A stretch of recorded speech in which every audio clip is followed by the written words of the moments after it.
देश और दुनिया की हर छोटी बड़ी खबर के लिए सब्सक्राइब करें A1 टीवी न्यूज। साथ ही बेल आइकन को प्रेस करें ताकि आप पा सकें ताज़ा खबरों की नोटिफिकेशन।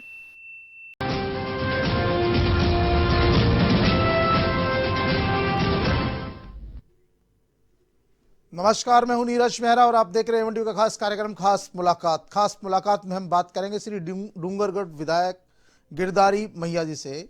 गिरधारी जी माकपा विधायक है और सरपंच से विधायक बने हैं, जहां इन्होंने एक तरफ से धनबल और बाहुबल को जनबल के माध्यम से मात दी है और चुनाव जीता है। माकपा से पहली बार विधायक बने हैं, इससे पहले जिला परिषद सदस्य रहे हैं और जनता के बीच रहकर इन्होंने किसानों की समस्या को बढ़ चढ़ कर उठाया। और इन चुनाव में जब भाजपा के विरोध में लहर थी और कांग्रेस के पक्ष में थोड़ा माहौल था, उस समय माकपा से इन्होंने श्री डूंगरगढ़ से मंगलाराम गोदारा कांग्रेस के और ताराचंद शर्मा बीजेपी और कृष्णाराम नाय जो इनके समय विधायक थे उनको पराजित करते हुए विधायक पद पर चुनाव जीता है। और ये आज हमारे साथ स्टूडियो मौजूद है। आपका बहुत बहुत स्वागत है गिरधारी जी। जी आपका बहुत बहुत स्वागत स्टूडियो। गिरधारी जी, सरपंच से आप सीधे एमएलए बने हैं, किस तरह देखते हैं? हालांकि इससे पहले आप जिला परिषद सदस्य भी रहे थे, लेकिन मौजूदा आप विधायक से पहले वहां सरपंच थे। ये अपने आप में एक बड़ी बात है, सरपंच से विधायक बनना, क्योंकि बहुत बड़ी बीच में कड़ियां होती है, लेकिन आप सीधे विधायक बने, तो किस तरह देखते हैं? और क्या लगता है आपको जनता ने इस पद पर सीधा बिठाया है, तो इसके पीछे कोई न कोई आपकी जो ताकत रही होगी, शक्ति रही होगी, किसे मानते हैं? देखिए धीरज जी, मैंने मेरी ज़िंदगी में लगातार संघर्ष किया है। अभी पिछले पंचायत राज चुनाव में ग्राम पंचायत दुलचासे से मैं सरपंच निर्वाचित हुआ 750 वोटों से। 700 वोटों से जीतने के बाद लगातार मैंने पहले भी संघर्ष किया जनता के बीच में। सरपंच बनने के बाद में लगातार 4 साल में बीकानेर जिले के अंदर सबसे बड़े आंदोलन हुए, जिसमें श्री डूंगरगढ़ विधानसभा क्षेत्र में सिंगल फेस लाइट का, बिजली की बढ़ी हुई दरें, कर्ज माफी, अनेक ऐसे मुद्दे थे जहां आंदोलन चले। जनता के बीच में सदैव संघर्ष के रूप में जनता के हितों के लिए लड़े। इसी दौरान जब पूरे राजस्थान के अंदर बीकानेर जिले के अंदर हमने 27 तारीख से लेकर जनवरी से लेकर 10 फरवरी तक हमने लगातार श्री डूंगरगढ़ में बिजली की दरों को लेकर, सिंगल फेस लाइट की लेकर और बूंद बूंद श्रेणी के कनेक्शनों को लेकर और फसल के भाव को लेकर बड़ा आंदोलन श्री डूंगरगढ़ में हुआ। उसका नतीजा पूरे राजस्थान के किसान को मिला और बीकानेर जिले के अंदर सबसे ज्यादा बड़ा आंदोलन था वो मेरे नेतृत्व में हुआ था। 10 फरवरी को जब वार्ता के लिए बीकानेर डूंगरगढ़ का किसान कूच जिला हेडक्वार्टर की तरफ किया गया था, उस समय पूरे राजस्थान के सरकार की निगाह बीकानेर के जिले के किसान की और श्री डूंगरगढ़ के इस आंदोलन की तरफ थी। हजारों की संख्या में डूंगरगढ़ से किसान पहुंचे और रात को लंबे समय तक वार्ता चली संभाग कक्ष में, जिला हेडक्वार्टर। उसमें पूरी सरकार, जहां ऊर्जा मंत्री के नाते उनका प्रतिनिधित्व ऊर्जा सचिव गया हुआ था और सरकार की तरफ से प्रभारी मंत्री राम प्रताप ये थे और आला अधिकारी पूरे राजस्थान के जितने भी ऊर्जा संबंध में आरजे गुप्ता वगैरह टोटल थे, जितने ये थे। हमने उससे पहले बहुत कहा था कि बच्चों की पढ़ाई है, हमें सिंगल फेस ढाणियों में रहने वाले हैं, 2 फेस कनेक्शन दिए जाएं। मगर 2 साल तक लगातार खेतों में और ढाणियों में किसान को, दलित को, शोषित को लाइटें नहीं मिलने के अभाव में बच्चों की पढ़ाई बहुत प्रभावित हो रही थी। हमने बड़ी कोशिश की, विनती की, फिर भी जनतंत्र के अंदर हमारे पास एक हथियार था। उस हथियार का हमने जनता की बड़ी ताकत के रूप में, आंदोलन के रूप में किया और उसका फल पूरे राजस्थान को मिला। इसलिए आज हम इस मुकाम पर राजस्थान की विधानसभा के रूप में।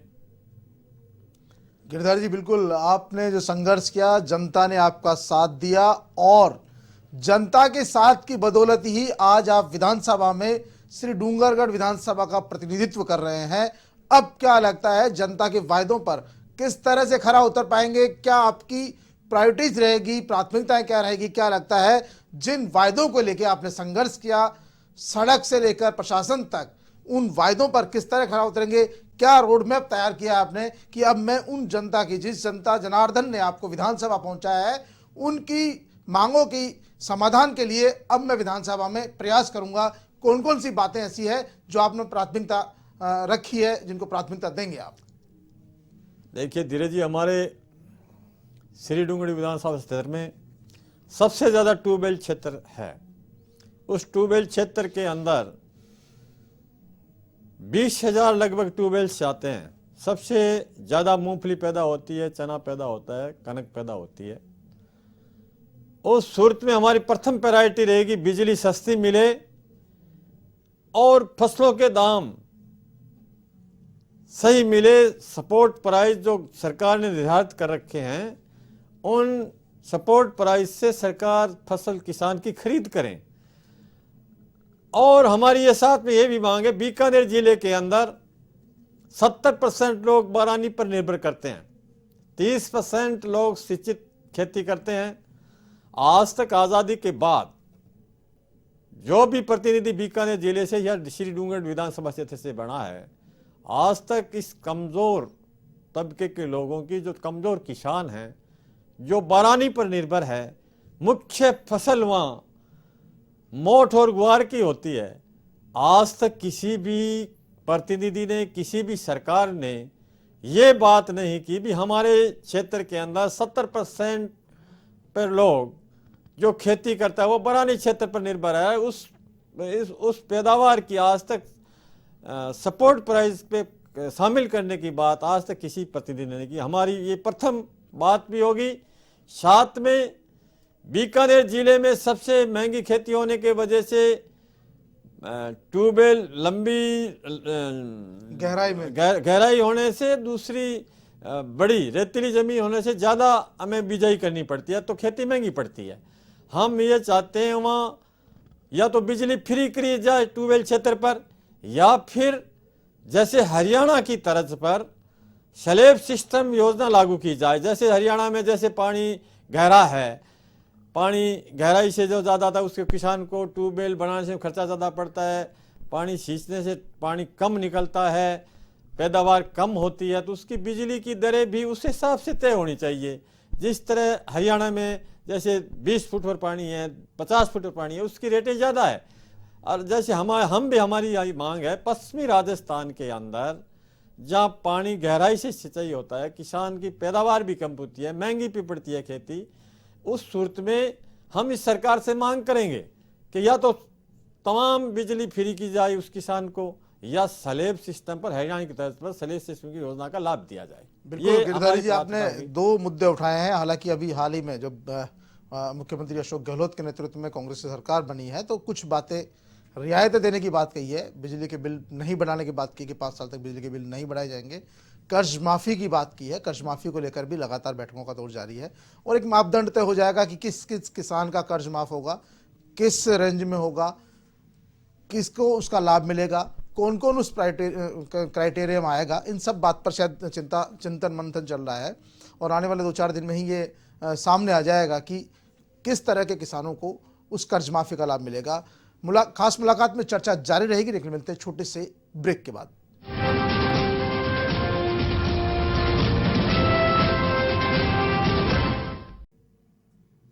ब्रेक के बाद आपका पुनः स्वागत। हम बात कर रहे थे खास मुलाकात में गिरधारी मैया जी से। गिरधारी जी ने कहा कि बिजली के बिलों में बढ़ोतरी नहीं होनी चाहिए, क्योंकि उस पर छूट मिलनी चाहिए। जहां पर गहरे नलकूप है उन किसानों पर लोड ज़्यादा पड़ता है, बिजली के बिल बहुत ज़्यादा आते हैं तो किसान पर मार पड़ती है।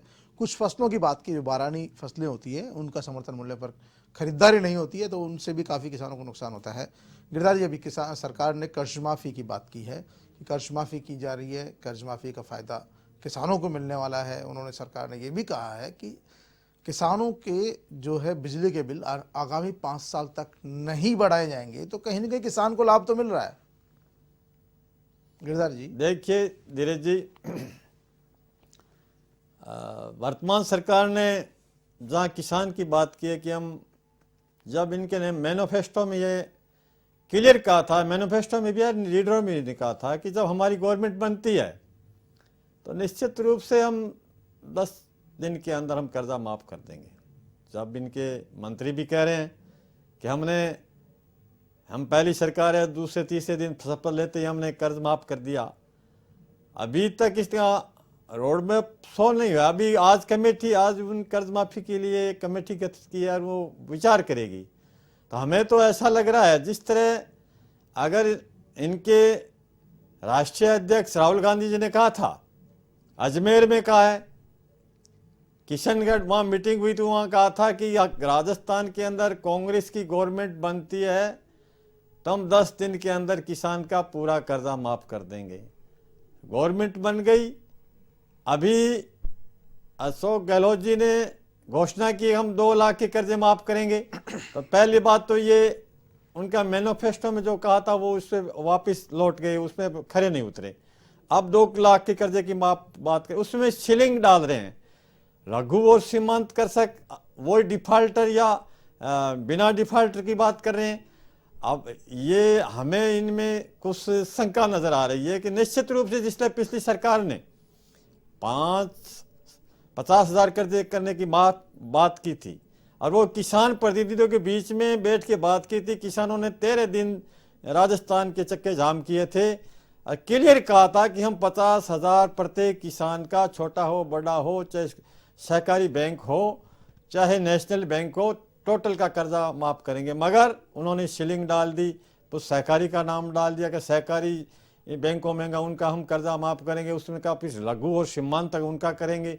और उसके बाद में फिर दोबारा किसान जयपुर की ओर कूच किया, उसे गिरफ्तारियां भी हुई। उसके बाद उन्होंने कुछ सीलिंग को तोड़ते हुए, जिसको 8 बीघा जमीन थी उसके ऊपर थे, उसके कुछ कम रियायतें कि किसी के 20,000 के, किसी के, वो आज भी पूर्ण हो नहीं पाए। इसी प्रकार ये भी राजस्थान गवर्नमेंट के ने घोषणा की है, ये 2 लाख कर्जे हमारी मांग तो पूर्ण कर्जे की थी, उनकी स्वयं की मांग थी। आज उसी तर्ज पर बीजेपी की तर्ज पर भी कांग्रेस की गवर्नमेंट भी वादा खिलाफी की ओर किसान की तरफ नजर आ रही है। निश्चित रूप से अगर किसान को फायदा पहुंचाना है तो चाहे उसमें डिफॉल्टर हो बे डिफॉल्टर हो, प्रत्येक किसान को 2 लाख का लाभ दिया जाए, चाहे नेशनल बैंक हो चाहे कमर्शियल बैंक हो। निश्चित रूप से शायद गिरधारी जी यही कारण है कि कमेटी का गठन किया गया है। कमेटी इस बात को निर्णय करेगी कि इससे ज़्यादा से ज़्यादा किसानों को लाभ मिले। सरकार की इसके पीछे मंशा भी शायद यही लगती है, क्योंकि सरकार चाहती है ज़्यादा से ज़्यादा किसानों को लाभ मिले, क्योंकि अगर उनको सिर्फ डिफॉल्टरों का ही माफ़ करना होता तो शायद फिर कमेटी बनाने की जरूरत नहीं आती। लेकिन कमेटी इसीलिए बनाई गई है क्योंकि जिस तरह के सुझाव आप लोगों के आ रहे हैं, किसानों के आ रहे हैं, उन सुझावों पर विचार भी किया जा रहा है। दूसरे प्रदेश जहां पर इस तरह की कर्ज माफी हुई है, वहां से भी अध्ययन दल लौट के आए हैं, उन्होंने भी वहां की जो है रिपोर्ट दी है। चाहे वहां कुछ प्रदेशों में ऐसे भी प्रदेश है जहां पर आपकी पार्टी की सरकारें रही है, दूसरी पार्टियों की सरकारों ने भी कर्ज माफी की है, वहां का भी अध्ययन करके लौट के आए हैं। तो अब शायद उसी का एक मसौदा तैयार किया जा रहा है जिस ज़्यादा से ज़्यादा किसानों को लाभ हो सके। गिरधारी जी, किसानों के अलावा ऐसा तो नहीं है कि और जनता ने आपको वहां पर वोट नहीं दिए हैं, वहां की और जो समस्याएं हैं उसका समाधान करने में क्या आपकी प्राथमिकताएं हैं? वहां पर जो पेयजल की समस्या है, किसानों को वहां पर बिजली पूरी नहीं मिलती है, उसको लेकर क्या सोचा आपने, क्या तय किया? देखिए धीरे जी, पहले मैं आपके सवाल का जो मैंने पहले दिया था आपने लिया, उसका पे मैं पूर्ण कर देता हूँ। जी जी बिल्कुल। इसमें कर्ज माफी की बात है, जहाँ कर्ज माफी की बात पे लौटना, जहाँ सरकार ने, जब सरकार कांग्रेस की थी नहीं, विपक्ष में थे जी जी। उस समय कांग्रेस के लीडर बोले थे 50,000 के कर्जे माफ, अगर ये वामपंथी अगर कई दिन और रुकते तो निश्चित रूप से किसान सड़क पे जीता और टेबल पे हारा। तो आज खुद से भी टेबल भी उनकी है, सरकार भी उनकी है, तो क्यों ना 50,000 तो उनके 2,000 तो 2 लाख तो करे। दूसरी बात, उन्होंने कहा कि हमारी गवर्नमेंट आएगी तो पूर्ण फसल खरीद करे। आज किसान लुट रहा है, पहले लुट रहा था। आज बीकानेर पूरे राजस्थान के अंदर जहां भी मूंगफली की खरीद हो रही है, मूंग की हो रही है, मात्र 25 कुंटल हो रही है। तो ये वही लीडर हैं जिसने कहा था कि हमारी गवर्नमेंट आएगी तो हम पूर्ण फसल खरीद करेंगे, बोनस देंगे। आज के दिन मूंगफली खरीद की पूरे राजस्थान के अंदर 13-90 दिन की खरीद होती है। आज वो 12 एक दिन कम कर दिया, आज 12 कल के बाद में सारी खरीदें बंद हो जाएगी मूंगफली की। तो उस पर कोई विचार नहीं हो रहा है। कर्ज माफी का सवाल निश्चित रूप से जो सरकार अभी बैठक चल रही है, निश्चित रूप से ये हम तो चाहते हैं पूर्ण कर्जे की बात हो। लाभ हम दूसरे, जैसे आपने कहा आपके इलाके से दूसरे ने वोट दिया, निश्चित रूप से धीरज जी हम चाहते हैं जिस इलाके से आए हैं वहाँ बहुत सारे ऐसे नौजवान हैं जो बेरोजगार हैं, आज भी डिग्रियां लेके घूम रहे हैं। जहाँ कॉलेज खुल गया, कॉलेज की बिल्डिंग नहीं है, कॉलेज की जगह आरक्षित है। ऐसे हमारे शहरी क्षेत्र के अंदर आज़ादी के बाद जितने भी प्रतिनिधि आए, आज वो हमारा क्षेत्र जहाँ मैं चुन के आया हूँ वो क्षेत्र कटोरी नुमा है। थोड़ी सी बरसात हो जाती है, पानी बहुत जमा हो जाता है, पानी जमा हो, निकासी। आज ड्रेनेज की समस्या के लिए किसी प्रतिनिधि ने सोची नहीं। मैंने वो प्राथमिकता पे रखी है ड्रेनेज की कि अगर श्री डूंगर शहर की ड्रेनेज की समस्या हमने प्रथम पंक्ति पर रखी है। जब भी हम विधानसभा में पहुंचेंगे, किसी तरह हो, हम उस ड्रेनेज की समस्या को हल करने के लिए अभी प्रोजेक्ट 5 करोड़ का बना है। हमने कल अधिकारियों से कहा है, आज से पहले मैंने कहा निश्चित रूप से कितना भी आप किसी से टेक्निकल आप इंजीनियर बुलाओ, इस एकदम इसका लेवल लेके जहाँ पानी की निकासी 7 किलोमीटर जंगलात में हो और जंगलात में उस पानी का उपयोग हो, पशुओं के लिए हो, खेती के लिए हो, एक तरफ शहर की गंदगी भी साफ हो और वो काम भी है। ट्रीटमेंट का प्लान वहाँ बना के और उसको 7 किलोमीटर। वाकई में गिरधारी जी बहुत बड़ी समस्या ड्रेनेज की वहाँ श्री डूंगरगढ़ की, जैसा कि मेरी भी जानकारी में आया है कि जब भी बरसात होती है श्री डूंगरगढ़ में पानी जमा हो जाता है, लोगों के आने जाने में परेशानी होती है क्योंकि उसकी बनावट कटोरी नुमा है। और आपने एक बहुत बड़ी पहल की है कि सबसे पहली प्राथमिकता आप उसको देंगे अगर सरकार आपकी बात सुनती है, क्योंकि सरकारें भी चाहती है कि समस्या का समाधान हो। और जिस तरह से आपने पहल की है और जिस तरह से आप कोशिश करेंगे विधानसभा में, अगर पहली बार में ही इस विषय को उठाएंगे तो हो सकता है आप जनता की समस्या का समाधान करने में कुछ सफल भी हो। इसके साथ ही और जो क्राइम का रेशो है, अपराध भी बड़ी संख्या में है, वहाँ पे जो चिकित्सा केंद्र है उन पर डॉक्टर्स की समस्या है, नर्सिंग स्टाफ्स की समस्या है, उसको लेकर कोई रणनीति तय की है कि यहाँ अब मैं विधायक बन गया हूँ, मेरे इलाके के लोगों को चिकित्सा सुविधा मुहैया हो, लोगों को इलाज मिल सके?